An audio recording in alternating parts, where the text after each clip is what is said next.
Assalamualaikum warahmatullahi wabarakatuh. Apa kabar kalian hari ini? Mudah-mudahan kalian semua dalam keadaan sehat walafiat. Pada kesempatan ini kita akan membahas tentang KD 3.6, yaitu pembuatan persemaian tanaman.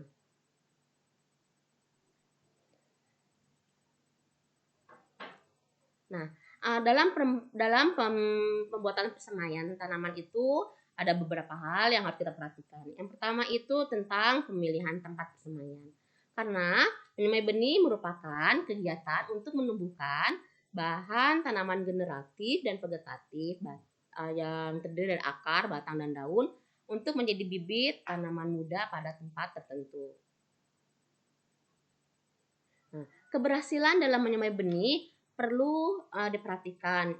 Di antaranya itu yang pertama dekat dengan sumber air. Kenapa harus dekat dengan sumber air?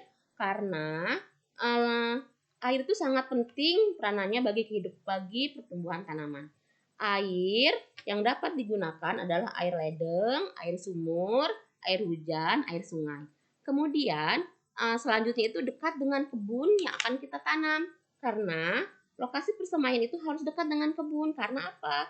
Karena bertujuannya adalah agar bibit tidak mengalami stres dalam pengangkutan dan pendistribusian ke lahan. Kemudian harus persemaian itu harus jauh dari pemeliharaan ternak. Kenapa?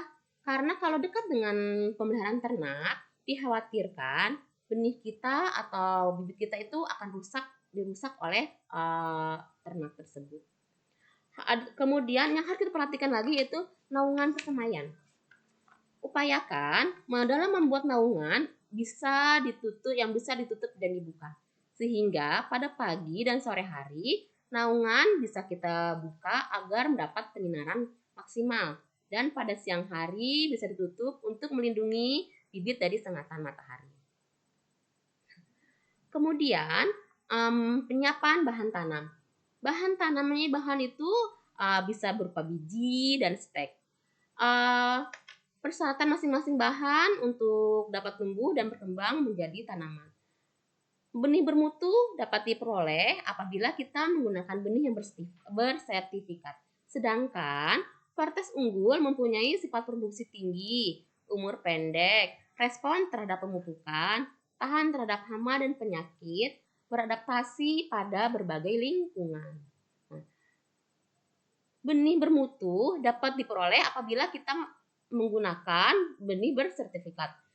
Karena apa? Kalau kita tidak menggunakan benih bersertifikat, dikhawatirkan akan hasilnya tidak maksimal. Benih-benih juga kita bisa panen sendiri, itu panennya dari panen pertama, atau kita bisa beli di toko.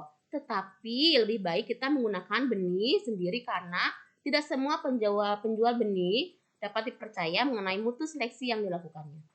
Mereka itu asalkan benih tersebut bebas dari pencampuran benih lain. Dalam menyiapkan benih sayuran, yang pertama kita menyiapkan benih bayam. Benih bayam atau biji bayam yang kita bisa gunakan biasanya harus cukup umur minimal 3 bulan ya.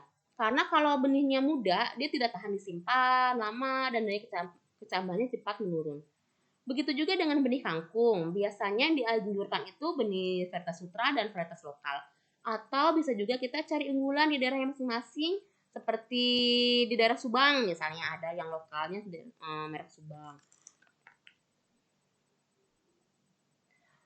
Kriteria benih yang baik secara fisik adalah diantaranya itu tingkat keberhasilan benih, ukuran, dan keseragaman benih. Dalam memilih benih berupa biji biasanya dilakukan kita bisa memilih biji yang tua, bernas, sehat, relatif berat, tidak cacat, dan besarnya normal. Caranya gimana kita bisa mengetahui itu secara sederhana aja kita bisa menggunakan itu. Pertama kita memasukkan ke dalam air. Apabila air hangat ya hangat-hangat kuku. Apabila ada biji yang mengapung dan melayang, yang berarti yang mengapung melayang kita buang, kita ambil yang tenggelam.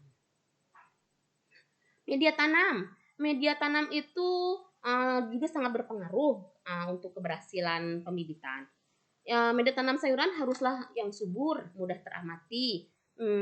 Salah satunya yaitu misalnya Kalau kita tidak menggunakan media yang subur, maka kita tidak akan menghasilkan bibit yang bagus.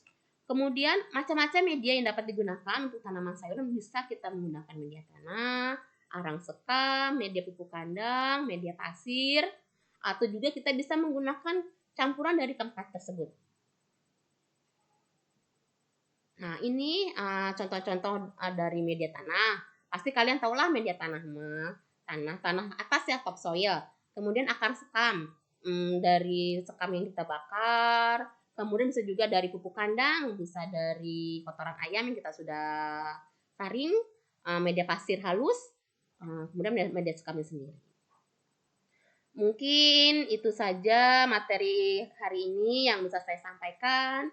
Semoga kalian dapat memahaminya dengan baik. Akhir kata, wassalamualaikum warahmatullahi wabarakatuh. Tetap jaga kesehatan, tetap semangat dalam belajar. Terima kasih.